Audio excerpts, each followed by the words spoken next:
Hello there. What's going on, everybody? Today we're going to be learning how to play Marvel United. I backed this game on Kickstarter and the core box finally showed up and I liked it so much I wanted to do a learn to play video on it because I think it's a great cooperative, light, fun, family-friendly, approachable game that's great to get your kids playing with you, great to invite new gamers over, especially because it's a cooperative game and a lot of people are kind of reluctant to learn new games, especially if they're kind of afraid they're not going to get the rules. This one's so easy to play that I figured even I could teach you how to play it. Hopefully I don't get too many of the rules wrong. It's pretty new to me and I played it just a little bit, but I think this will be a good way to get you started playing. Super fun game, and let's go ahead and take a look. If you liked the video, by the way, I invite you to subscribe and stick around. I cover a lot of Star Wars content if you haven't already seen, but I do board games as well as some mini wargaming and all kinds of fun stuff like that. But in addition to Star Wars stuff, I gotta say I do like Marvel, right? All right, so let's go ahead and learn how to play Marvel United.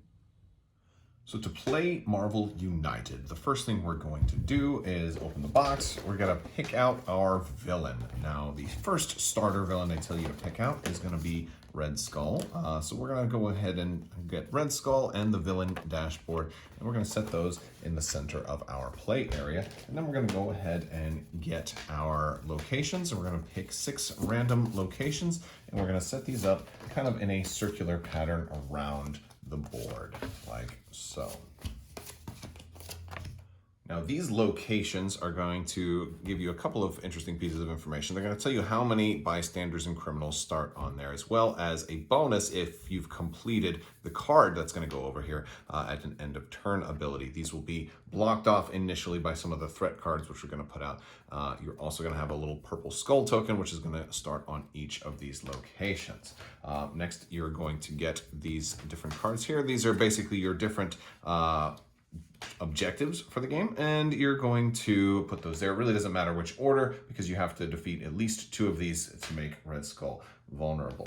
Next thing you're going to do is secure Red Skull's cards. He's going to have 2 decks of cards. One will have his picture, full art like that on the back of all of the cards, and the other is going to be his threat cards. You're going to shuffle these up and deal them out randomly on top of each of the different locations, like so, and you're going to cover up that little end of turn ability, and these are basically going to be different things that you have to do before the end of turn. They can be something like a villain like Bob, who's an agent of Hydra, who will have 4 hit points, and you're going to be taking these little tokens here and putting those on any of the big villains like Bob or Crossbones, or sometimes there are going to be some type of threat where you need heroic actions to be able to clear those by placing stars on here. These will also have this little bullseye symbol, and that means that when a bullseye card is played, this effect will happen. Also, some of the villains, like Crossbones, have a BAM symbol, and that means when a BAM card comes out, that effect is going to happen. More about that later when we start talking about the cards. You also want to get Red Skull's deck of cards and kind of set those close by. Next, it's time to start getting tokens. So what I'm going to do is I'm going to get the little cosmic cube and put this on the 0 here. This is just going to mark how many villainous plot, the fear track points. Basically, we've got 20 points until Red Skull wins the game. He's also going to win the game if I go through all of his cards or if all of my heroes get knocked out. But I'm going to mark that there. That's going to kind of keep track of where he is. Depending on how many players I have in the game, will determine how many hit points Red Skull is going to have. So if I'm playing, I'm going to do a simulation with 3 players. That means he's going to have 8 hit points. So we'll mark him. I'm also going to take all of these tokens, mark the health on people like Crossbones and Bob. And I'm also going to get my little selection of civilians and bad guys and populate all of the pre-shaded in sections of all of the locations on the map, as well as the little purple tokens. And let's go ahead and do that. Now that I've got the board populated, I'm going to pick a random number. You can just roll a die or just have somebody randomly point and put Red Skull at 1 location. I'll have him at the New York Police Headquarters. Really doesn't matter where. But then you're going to collect your heroes. Make sure you grab your hero's miniature and your hero's deck and shuffle those decks.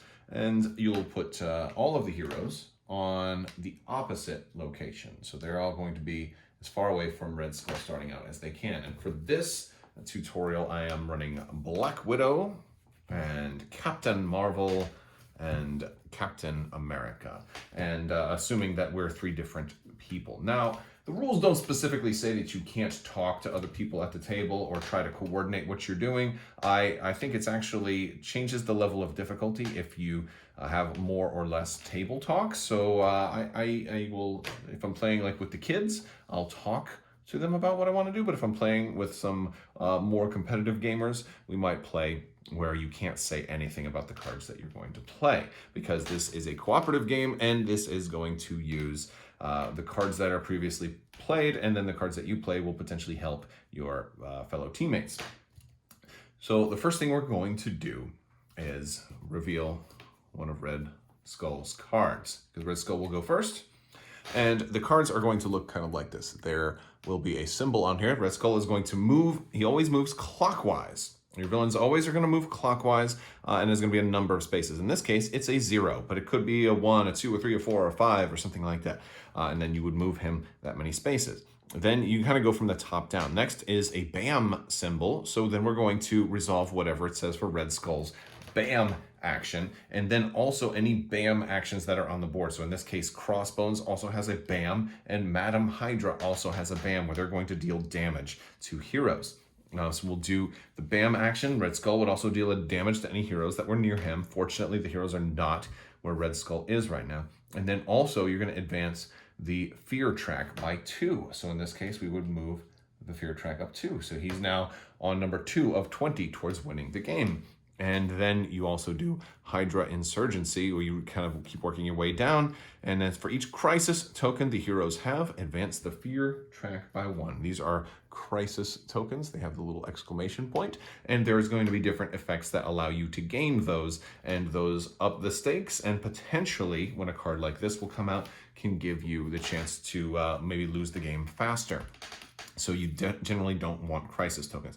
Other examples of the cards that he will have might be something like this, where he is going to add additional hot thugs to the location that he's at, as well as the 2 adjacent locations. Or sometimes he'll add extra civilians, some bystanders. Sometimes he won't do anything other than move and BAM. Sometimes he'll move 5, he'll move really far. Sometimes he'll do other special events. If at any time he needs to add one of these little people to a location near him or at his location, and he cannot, he will advance the fear track that many places, however many could not be added. So you want to make sure you are rescuing civilians and beating bad guys. So how do we do that? Well, let's go ahead and have his first card be down there.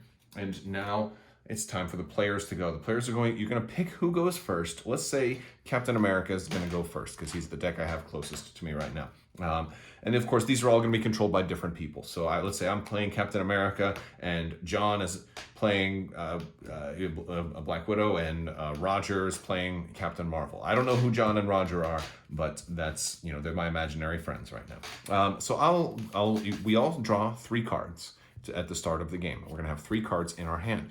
You'll notice that cards in your hand are going to have symbols at the bottom, right? So I can do a heroic action, and if I play this card, Captain America gets to do 2 heroic actions.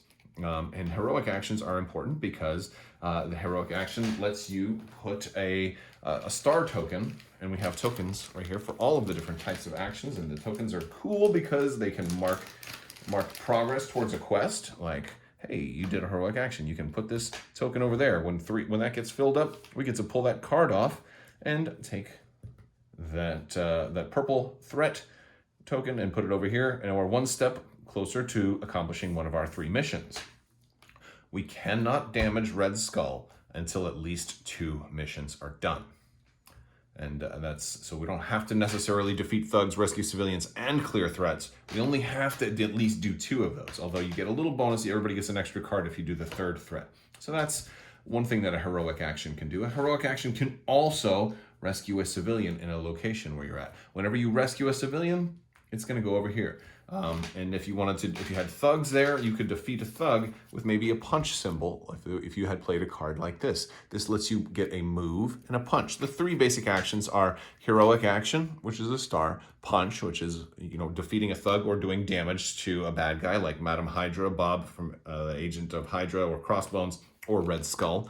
and then the heroic action, which rescues civilians or places stars on the map. The punch also will defeat thugs if they're in your location, and defeated thugs go here on the board. Now, if a card comes out and says you discard a civilian or discard a thug, they go back to the pile. They do not go here. So you have to actually defeat them to get them to be there. So let's just say I played this card with Captain America. That's the 2 actions that I get to do. I'm done. We go to the next player, who might be Black Widow. So she's going to start with 3 cards. Like everybody starts with 3 cards. At the start of your turn, the first thing you do is you draw 1 extra card. So then you'll have 4, and then you always play 1. Now, there's this another symbol that everybody's going to have a card of, is this wild symbol. There's actually 2 of them on here. Everybody has 1 wild and a single 2 wild card. So you have 2 wild cards. One's a single symbol, one's a double symbol. And these are great because this can be any of the 3 actions you want. So you want to kind of wait until you really, really need these to use this card. But let's just say she wanted to start off with a wild, so she could do whatever she wants. She's going to play this. You're going to keep going in order. All right? And actually, they kind of want you to make a big circle around the board. I don't like to do that because then it becomes really far to reach. So I like to just kind of stack them on top of each other. But you need to leave room because Black Widow is going to also get whatever's printed on the bottom of the previous player's card. So, and throughout the rest of the game, every hero that plays a card also gets the actions of the previous card that was played. So if Black Widow plays this, she's going to get to do 2 heroics. So let's say Cap did rescue this civilian and put 1 there. Black Widow then gets to also do 2 heroics, complete this one, and then 2 wilds. So maybe she'll move and punch or something like that. So she gets to do 2. The next person goes, and that's going to be Captain Marvel. She'll have her 3 cards, she'll draw 1, and maybe she plays something like this. So then she gets the previous 2. Now, Captain America's are out of bounds. You can't use his anymore. It's always just the 1 card prior to yours, or I should say the 1 hero card. Because after the heroes have gone 3 times, let's say Captain Marvel moves, and punches, or something like that. Then Red Skull gets another card. Now he's going to move 1, 2, and trigger his BAMs, and then also put some other people out there. Advance the Fear Tracker 2, because that's part of what BAM does, and then he gets his card. Then we go back to the heroes phase, and you're going to rinse and repeat and just keep going in a circular pattern throughout the entire game. All right, so after Red Skull's had his turn, or the villains had their turn, I can go back to playing a hero turn. Captain America will get his punch. He's also going to get Captain Marvel's 2 actions because she was the last player to go before him. So you're always going to skip the villain card when you're looking for the last player. Again, the only time you don't get somebody's actions if they were before you is when you're the very first player in the game to go. That's part of the penalty for going first. But hey, somebody's got to do it, so you guys all decide.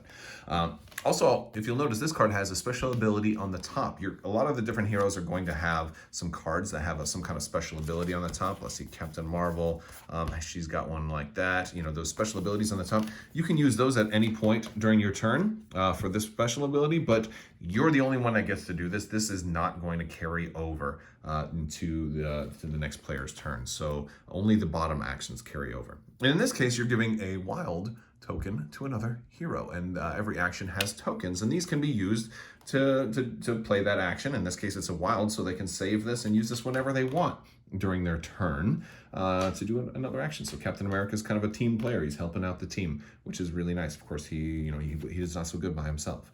So that is going to happen. Now, you're going to keep going around and around until every player has gone. You've got every 3 times a player goes, then Red Skull is going to play a card. When you start completing missions, and let's say you clear 4 threats, you're gonna pull off one of these cards. Whenever you pull off a card, even if it's in the middle or whatever, let's say we cleared 4 threats, we've got the 4 tokens on this card. Then we're gonna pick it up. Everything else is gonna slide down to the right. And now our villain is gonna act after every 2 hero cards. So instead of 3 players going, now 2 players are going to go Red Skull, and you're still going to keep going in a circle. So it might mean that Captain America and Black Widow go, then we got another Red Skull card, then it's going to be Captain Marvel and Captain America, and so on and so forth. So it becomes harder, and the pace ramps up a little bit. Once we clear another one, let's say we had eliminated enough thugs, now all of a sudden Red Skull is now vulnerable to damage. So we want to rush to Red Skull and start throwing punches on him as fast as possible, keeping in mind that he's still going to be moving potentially every 2 rounds at this point. If we decide we're able to defeat a third one. Each hero is going to draw a card immediately, and that's important because cards represent health.